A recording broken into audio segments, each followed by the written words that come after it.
You cannot give what you don't have. You cannot give what you don't have. The question is, what are you always collecting? What are you always collecting? The problem is not what they give you. The problem is what you keep collecting. A lot of you have long throat. You don't know when to say no. Every information is not for you. For somebody to give you something, it simply means they have something. The problem is they collecting.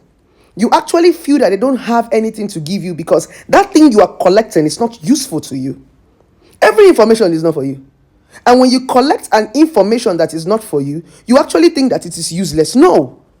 Informations are for different people, different occasions, different timing, different situations and circumstances. But because you have long truth, when people give things that you don't need, you absorb it. Learn to say no. Learn to say no, thank you. I don't need this one. It's not for me. You can't give what you don't have. You can't give what you don't have. What are you always collecting?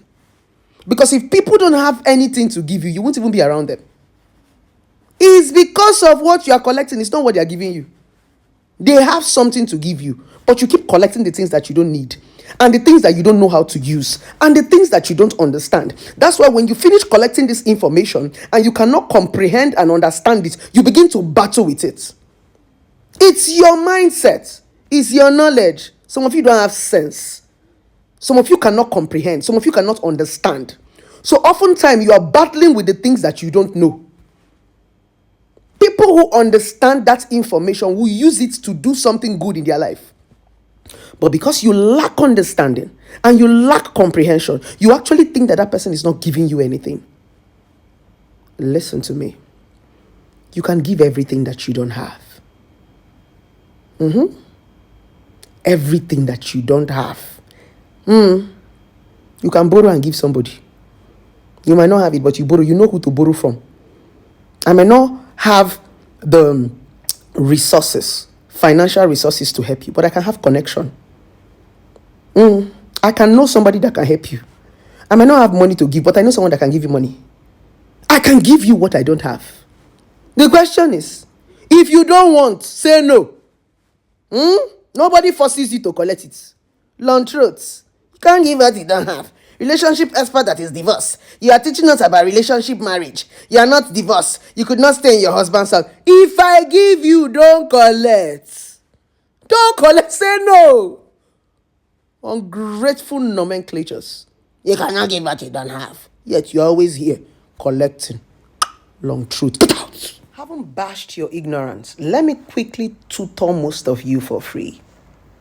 For you to become a relationship expert, counselor, or a mental health expert, you don't need to be married. I know relationship therapy is a new thing in this part of the world called Africa. A lot of you are still so ignorant. Your marital statute does not determine if you can talk about marriage or not. Most people who are in marriages don't know anything about marriage. They are in marriage to learn. A relationship expert is a teacher. You don't need to be married. You study it in school with common research, people's experiences and people's story. You can even teach about relationship. Your certification is just a plus. Your license is just a plus. So a lot of you think that for you to talk about relationship or for you to guide people about relationship, you have to be married. No, you don't have to be. Some people say you have to live by example. Really? Really?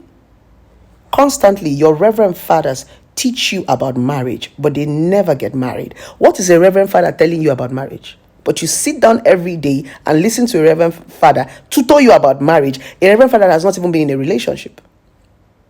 Coaches don't play. For you to teach a player about football, you don't have to be in the field.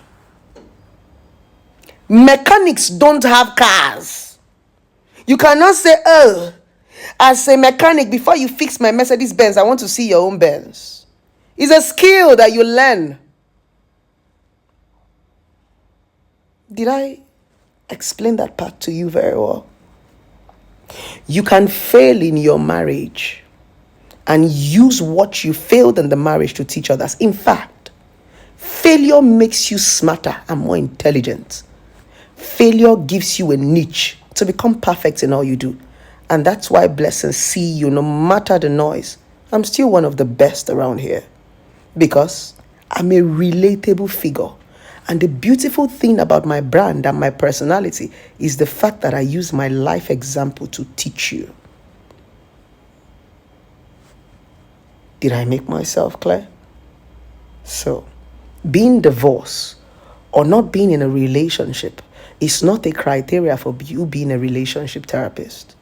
It's something you study in school. Anybody can be a relationship therapist. If you're married or you're single or you're divorced or in a relationship, all those things are just plus. Because if you're in a relationship or a marriage and you're a relationship therapist, you'll just be using your story to teach other people. Your story is not my story. What works for you in your marriage is not what is going to work for me in my marriage. But there are general relationship skills that work for everybody. That is what a relationship expert is supposed to teach you. A relationship expert is not supposed to personalize the advice. I'm not supposed to teach you about relationship based on what is happening in my relationship because we're going to be marrying different men and different women. So even if I am married, I'm not supposed to teach you what is happening in my marriage because what I'm doing with my husband and it's working is not what you would do with your husband and it's work. There are general ways that relationship can work, just like the 10 commandments. They have 10 commandments in relationship that can never fail. Example, communication. Every relationship and marriage, communication work. Number 2, comprehension. Every relationship and marriage, comprehension work. Number 3, honesty. In every relationship and marriage, honesty work. Number 4, sexual bond. In every relationship and marriage, sexual bond work. And many others that I am not going to say in this video, just to keep it short. That is what a relationship therapist teach you.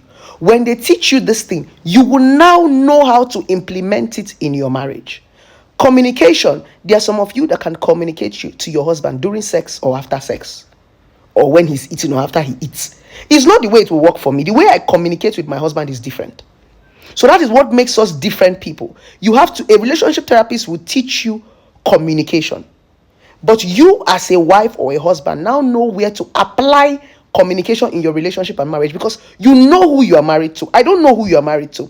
If you come to me right now for therapy or for advice, I cannot personalize it because I don't know your husband.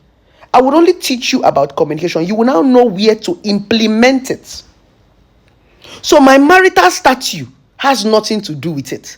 I cannot start telling you, me as a relationship therapist, because I am married, I communicate with my husband when he finish eating. What if your own don't like it? So a lot of you need to wake up because some of you are so depth in ignorance. Okay? I thought I should use this video to teach a lot of you that just keep saying, you cannot teach us when you are divorced. You cannot do it when you are divorced. Relationship therapy has nothing to do with your marital statute. You choose who you marry. A relationship therapist is supposed to guide you. That is their work.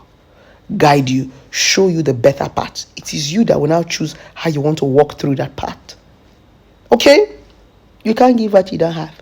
You can't give what you don't have. Yet you are stuck to Blessing CEO's page. You can't give what you don't have. Yet 24 hours, you turn on post notification. It's because I have so much to give you. But the problem is you can't comprehend. And oftentimes, people hate what they don't understand. Your problem is your ignorance. You don't even hate me. You hate the fact that you can't comprehend, you can't understand, and you don't have sense. Go and read and go and do your research. Okay?